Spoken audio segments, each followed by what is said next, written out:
ರಾಜ್ಯದ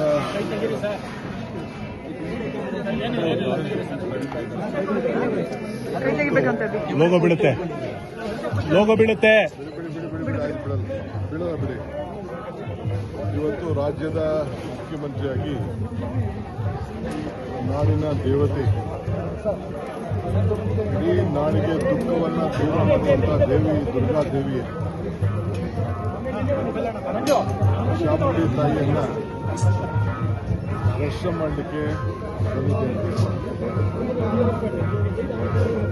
ಮೈಸೂರಿಗೆ ಮೊದಲನೇ ಬಾರಿಗೆ ಬಂದಿದ್ದೇನೆ ಮುಖ್ಯಮಂತ್ರಿಯಾಗಿ.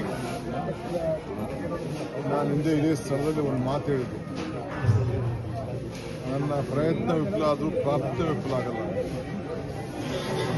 ಅನೇಕರು ಚರ್ಚೆ ಮಾಡಿದ್ರು, ಸಂತೋಷಪಟ್ಟರು, ನಲಿದ್ರು, ಟೀಕೆ ಮಾಡಿದ್ರು, ಇವೆಲ್ಲ ಇತ್ತು. ಆದರೆ ನನ್ನ ನಂಬಿಕೆ ಚಾಮುಂಡೇಶ್ವರಿ ತಾಯಿಯ ಆಶೀರ್ವಾದ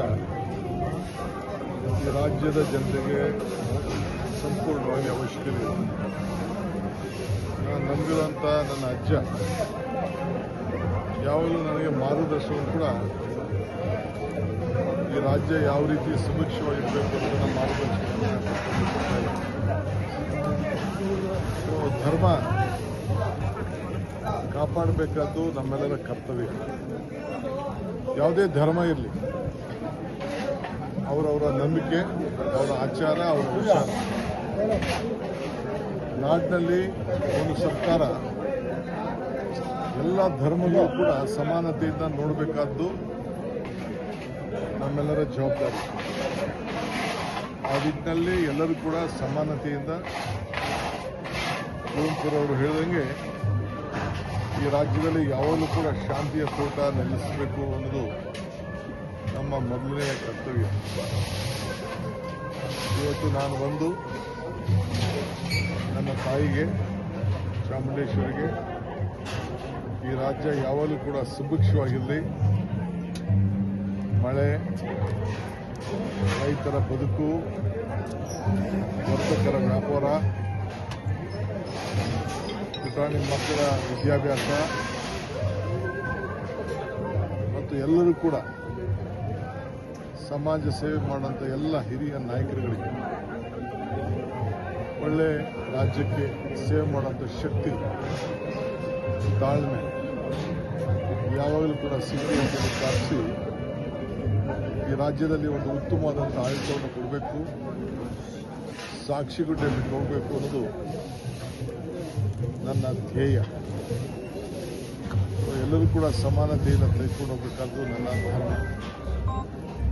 ಸೊ ಧರ್ಮವನ್ನು ಎಲ್ಲ ಜನರ ಹಿತಕ್ಕೋಸ್ಕರ ಕಾಪಾಡಿಕೊಂಡು ಆ ತಾಯಿ ನಮ್ಮೆಲ್ಲರ ಕಷ್ಟಗಳಿಗೆ, ದುಃಖಗಳಿಗೆ ದೂರ ಮಾಡಿ ಸುಭಿಕ್ಷವನ್ನು ಕೊಟ್ಟು ಆಶೀರ್ವಾದವನ್ನು ಮಾಡಿ ನಮ್ಮೆಲ್ಲರನ್ನ ಕಾಪಾಡಲಿ ಅಂತೇಳಿ ಆ ನಾಡಿನ ದೇವತೆ ಚಾಮುಂಡೇಶ್ವರಿ ಪ್ರಾರ್ಥನೆ. ಕಬಿನಿ ತುಂಬಿದೆ ಸರ್. ಇವತ್ತು ಹರಿಸಬೇಕು ಅಂತ ಮೌಖಿಕ ಸೂಚನೆ ಕೂಡ ಆಗಿದೆ. ಕಬಿನಿ ತುಂಬಿರೋದೊಂದು ಸಂತಸದ ವಿಚಾರ. ನೀರನ್ನ ನಾವು ಇಟ್ಕೊಳ್ಳೋಕ್ಕಾಗೋದಿಲ್ವಲ್ಲ, ಅದನ್ನೇ ಕೇಳ್ತಾ ಇರೋದು. ಆ ತಾಯಿಯ ಆಶೀರ್ವಾದ ಗಂಗೆ, ಕಾವೇರಿ. ಇವತ್ತು ನಾವೆಲ್ಲ ಕೂಡ ನಮ್ಮ ಸಂಕಟಗಳ ದೂರ ಆಗಲಿ ಅಂತ ಒಂದು ಮಾತಿನಲ್ಲಿ ಹೇಳಿದ್ದೇನೆ.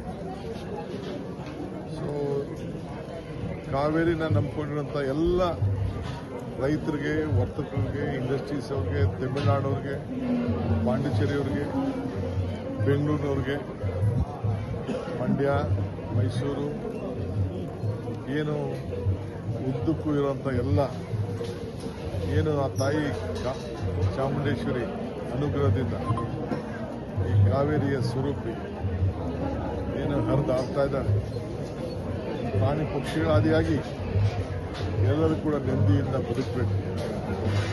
ಇದೇ ನಮ್ಮೆಲ್ಲರ ಸಂಕಲ್ಪ ಕೂಡ ಇದೆ. ಅದರಿಂದ ಒಂದು ಉತ್ತಮವಾದಂಥ ಒಂದು ವಾತಾವರಣ ಈ ರಾಜ್ಯದಲ್ಲಿ ನೆಲೆದಿದೆ. ಗಂಗೆ ಹರಿತಾ ಇದ್ದಾಳೆ, ಕಾವೇರಿ ತುಂಬುತ್ತಾ ಇದೆ. ಆ ದೇವಿಗೆ ನನ್ನ ನಮನ. ಸರ್ ನಾಳೆ ಸರ್ವಪಕ್ಷದ ಸಭೆಯಲ್ಲಿ ಸರ್